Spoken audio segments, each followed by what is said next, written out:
Well, the one thing that I was particularly intrigued by is this little article by Al Postma on the CRC network about pastor education, and I think that they have a model for that at the continuing education office at the Pentagon, but it still seems to me rather self-serving or narrow, if you will.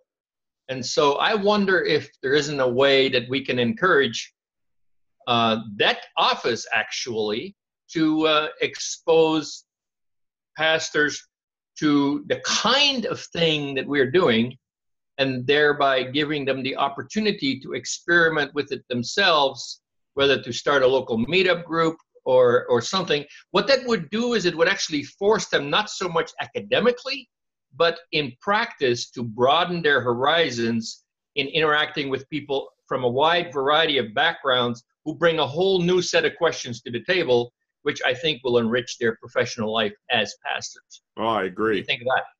I think it's wonderful. I think the response would be very interesting. I've always had a mixed response from my colleagues about Jordan Peterson. And I think there are some people who have been excited about what's been going on. I think there are some people who are quietly horrified that I'm doing this. But I think you're dead on right. Part of the reason, so we're going to San Jose, and San Jose is going to let us use their room, and I've invited some people from the San Jose church to join us. Part of the reason I'm doing that is because I would love to see, San Jose is a lot closer to me than Southern California. I mean, I can drive there. I would love to see more meetups. I hope they turn you down. What's that? I hope they turn you down. No, they said yes. No. If you get too connected up there, it's going to be much harder for me to get you down here. But they, I really, this has been, for me, I've always been a lifelong learner. So I've always, and Al's idea of, making sure you branch off, I found that I branch off where the ministry needs force me to branch off. Yeah, exactly. There's some combination of my giftedness and the need. And so that's where it goes. But this journey with the meetups and the Jordan Peterson videos has been for me one of the most fruitful learning processes for me. I've had to get up to speed. My book list is just crushing me. And I've had to get up to speed on all kinds of things that I really never thought I would need to get up to speed on.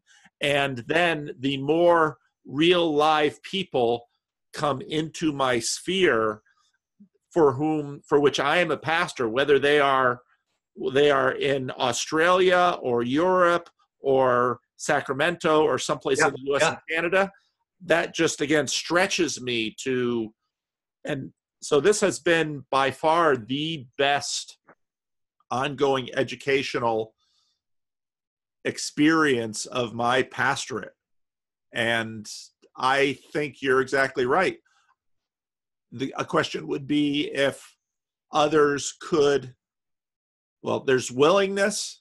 Some people are going to look at Jordan Peterson, and like I said to Ron Dart, he's too Darwinian, so they don't want to touch him, or he's too, he's not lining up with the ascendant morality sufficiently, and he's criticizing a bunch of sacred cows over on the left, so they don't want to have anything to do with him. They're suspicious of him. So there's going to be a lot of people that say, thanks, but no thanks. And there'll be people who say, I don't want to see my denomination get anywhere near this. Now, because of the way our denomination works, nobody's taken a shot at me. It's kind of hard to, because I have a local church council, but we haven't gotten any letters of complaint. So I can fix that.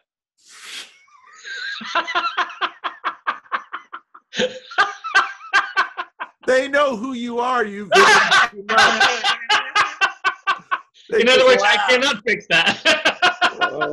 An anonymous letter. Dear Cups of Living Stones, make your pastor stop. Yeah, I know. No, but I guess again, in all seriousness, about this expansion of the mind, I think that it should be described and articulated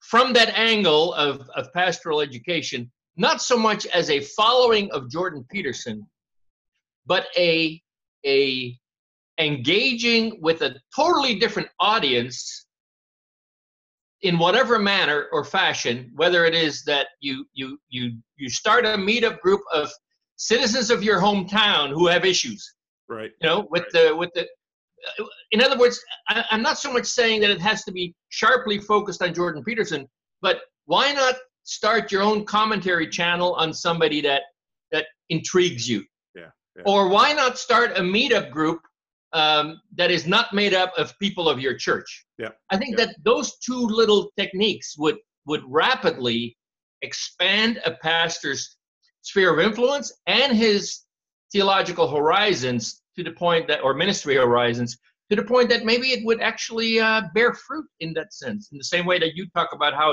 it has incredibly enriched your life, and I say the same thing about myself. Yeah. No, I think it's a great point. I think a lot of pastors will wonder if they can get traction, because I think there are a lot of pastors out there that try almost anything to get traction on anything. And this is why I say, well, give this a look, because this is hot right now. And as a pastor, you know, before a year ago, I didn't have a stack of people wanting to talk to me and wanting to talk to me about all kinds of things that are well within my ministry purview. Now I do. Yeah.